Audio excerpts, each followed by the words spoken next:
Hi, I'm Greg Euland with Reynolds & Reynolds, and this is Connected.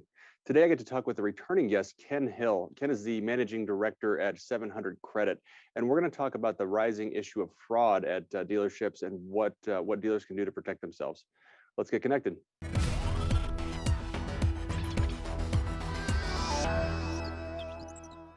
Hi, Ken. Thanks so much for hopping on today. Oh, thanks for having me. Yep, absolutely. So, Ken, one of the things that we talk about with dealers a lot is compliance, and that covers everything from the documents that you need to have a customer sign when they're buying a car, to the products you need to present to them, to identity verification. And that last one is the one I want to dive into with you today. It seems like it's becoming more and more prevalent that there's fraud at car dealers. It's like every other week you see a news story about it. I saw a stat just the other week that said 1 in every 200 loan applications submitted to lenders actually was fraudulent. So I'm curious to get your thoughts. Why do you think we're seeing an increase there? Well, I think it's the emergence of synthetic fraud. Probably 6 or 7 years ago, the government came out with a regulation called Red Flag, and the goal of that was to stop identity theft. And that was occurring in dealerships, and that every consumer that comes in must have a red flag run. And a lot of red flag products emerged on the market, and I think most dealers have red flag products in place today, and that helped slow down theft. But I think with this new synthetic fraud, we're a little late to start to have tools in place, and it's tough to catch if you don't have any tools in place. And the fraudsters are not just walking away with one car; they're walking away with 4 or 5, and in some cases dozens. And they're patient, and we're just now starting to see it. It takes 2 years to build synthetic identities, and they're very patient, and they're very careful and precise, and they're good at it. So. Yeah, so in kind of preparation for our conversation, I did a little research. I think I have a pretty good understanding of synthetic fraud and what that means. But can you, just for everybody else, can you provide a little bit of a definition on synthetic fraud? When you say synthetic fraud, what do you mean? Yeah. So, identity theft, right, was when a consumer goes in to buy a car and he uses someone's identity. Maybe he has some forged documents, but he's using an identity. Synthetic fraud is an actual created identity, where the fraudsters are creating an identity, then building their credit file, and they're building it to the point to a term called the bust out.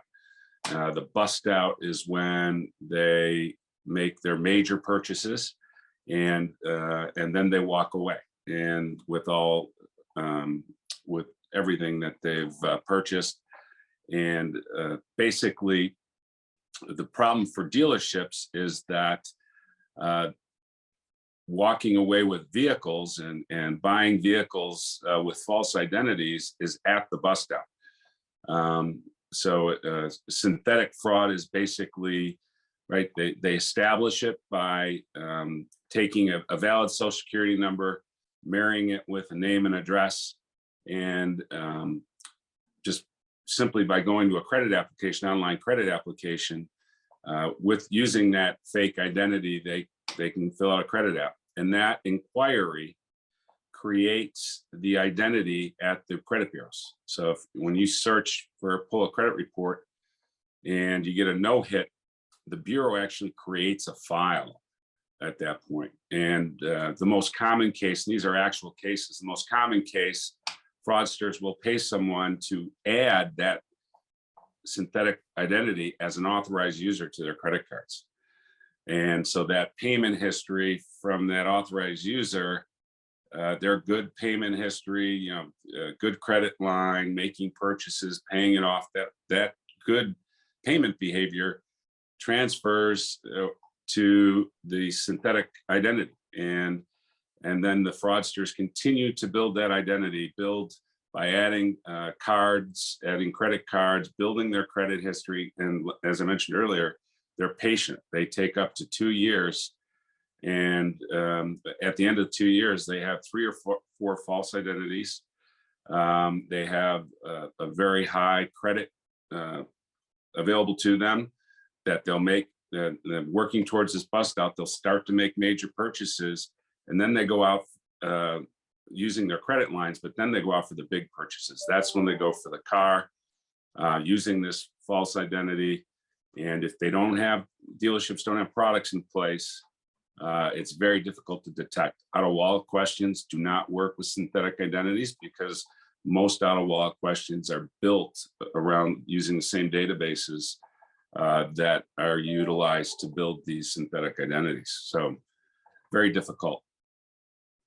Yeah, that makes sense. So I guess educate us a little bit on, what happens to a dealer if they sell a car to somebody that isn't who they say they are. So, there's a couple of logical paths of information, right? That the dealer's processing the loan application, sending it to the lender. The lender says the deal's approved. They sell the car. And I'm guessing in some cases the lender would get the dealership get them their money, right? They'd fund the deal. Yeah. And maybe not, but so I guess walk through that a little bit. What happens to a dealership when this occurs at their store? Well, a lot of times they're on the hook, right? And sometimes the lenders will come back to the dealer and say, hey, you need to pay me back, right? And they'll go back after the dealer for the money. Sometimes, lenders, especially I would say mid-sized dealerships, right? If it happens more than once, lenders might even consider about not doing business with them any longer. So because it shows that they don't have good processes in place and they don't have the ability to try and stop this. And unless they do put something in place, they won't move forward. But more often than not, dealers are on the hook for the theft that occurs from a synthetic identity because it takes a couple of months for to show up on the radar because they're walking away. Maybe they'll make a payment or two if they haven't reached their maximum bust out or they have some other big purchases that they have their eyes on. Depending on when they walk away, the lender might come back after the dealer for the money. That's wild. Because it's crazy that that's a possibility. So with that in mind, I don't know, it's kind of frightening to be honest with you, but what are some best practices that you've seen or what are dealers doing to protect against this and make sure that they're not in a position where this can happen? Sure. So a couple of things you can do. We just enhanced with Reynolds, we just enhanced our identity verification red flag product within Reynolds. Adding a synthetic fraud detection tool within that product. And basically, it's a scorecard that each of the bureaus provide that looks at indicators within the credit file that this could be a synthetic identity. It's an easy product to add on your identity verification product. Most providers have it available to them. I know we have it available. And basically it creates a score, and the higher the score, it's different than the traditional FICO score. The higher the better. Higher the score, the negative. Some things like did they have multiple authorized users on their credit file at the onset? I know I do. That's how I started my building my children's credit, was make them authorized users. Right, but if do they have multiple, and then did they right off of that start building, adding multiple accounts or multiple purchases, multiple inquiries. So there's different indicators on the credit file behavior that indicates synthetic fraud. So that's one thing dealers can do.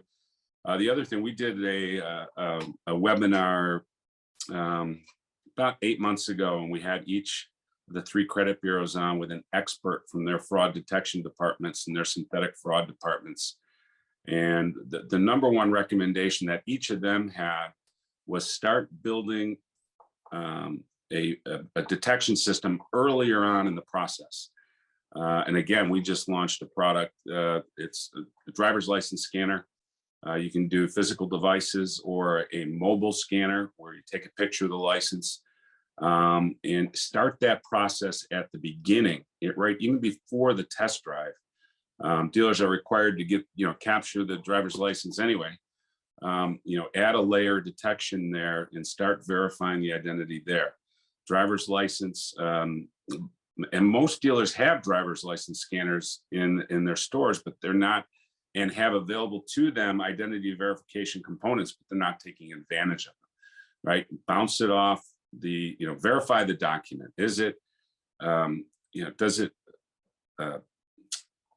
match what the states say are the valid driver's license? There's multiple points of authentication you can do based on each state. The driver's license verification companies, they stay up with the states. The information on the back, OCR the information, does it match? If we can get it off the code on the license, does it match what's on the code? And validate that license. Is it a registered driver? And that, and then off the license, you can do your identity verification products, your synthetic fraud products, right from the get-go. So don't let somebody take the car for a test drive. That's another thing that fraudsters sometimes just run right from the test drive, right? And the car's really gone. Put that point of defense up at the top of the sales funnel. Don't necessarily wait till you're sitting down, getting ready to fund the deal. But that was the number one takeaway from that webinar, was to start with the driver's license. Well, and I would say automating as much of that process as possible is really important too, because it's just one more thing you have to do when you're trying to sell a car, right? And it's not top of mind unless you've experienced fraud in the last month or something. It's one more thing in that process. So the more you can make it happen automatically, the better off you're probably going to be. Right, and as I mentioned, most dealerships today have a driver's license scanning process where they're OCRing the data off, and that's what's starting the process in the CRM. So it's really not a big add to add that identification verification piece once that scan happens. Yeah, no, that makes sense. Well, Ken, anything else on the fraud topic, synthetic or otherwise, anything else you want to chat about on that topic today? I don't think so. I think we hit all the main pieces. What is it? How does it occur? How can you stop it? How can you prevent it in your dealership? I will say that when we first launched our synthetic fraud detection product, probably about 3 years ago, we had very low adoption. 5% of new dealers were signing up. And I think as education and awareness has occurred, now 70%, we sign about 250 dealers a month. About 70% of our new dealers have a synthetic product that they're enrolling for that will occur at the beginning of that sales cycle.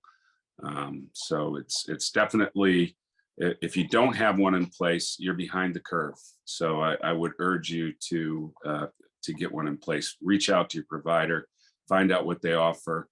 And nobody automatically includes it in your fraud detection products you have in place today. You have to ask, and most likely that they're not very expensive products. So I would look into it and get them added on.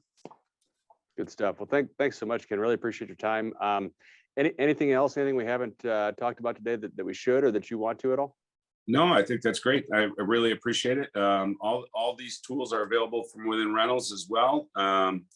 And I really appreciate the time and the opportunity to educate your dealerships. Absolutely. Thanks again. And hopefully we'll talk soon. Sounds good. Thank you very much. Yep. See ya.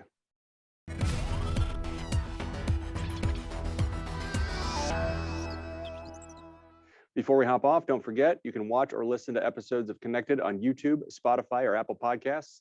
And make sure to subscribe so you're notified every other Wednesday when new episodes are released. Thanks so much for joining today, and we'll see you in 2 weeks.